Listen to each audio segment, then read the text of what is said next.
My name's Del Pavey, this is Brake Magazine, and you're watching Mini Tip Monday. So for this week's mini tip, we're going to continue from the lesson we did last week, and that's getting off the bike in a style where you swing your leg over, come to a stop and drop down. Now there's a couple of things you really need to get right before you try and put the whole package into action. And the first part of that is getting your braking sorted. If you're quite aggressive when you brake, it's really easy to unsettle the bike because you compress the suspension too quickly.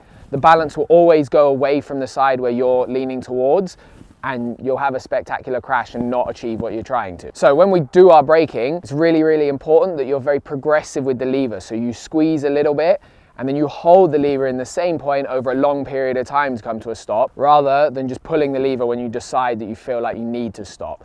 Changing that little habit will really make the whole process much smoother. You don't compress the forks anywhere near as much when you brake, and then it means the bike stays much more balanced. And when you start to learn this, it's really important that you give yourself plenty of time to deal with it. So the first part we're going to do is we're going to swing our leg over and get balanced on the bike, the balance between our left foot on the foot peg and our right hand on the handlebar. We're going to get that sorted nice and early. So before we even start braking or think about slowing down, you swing that leg over and you make sure that you're not about to fall over, you're not veering left and right too much, and you feel nice and comfortable.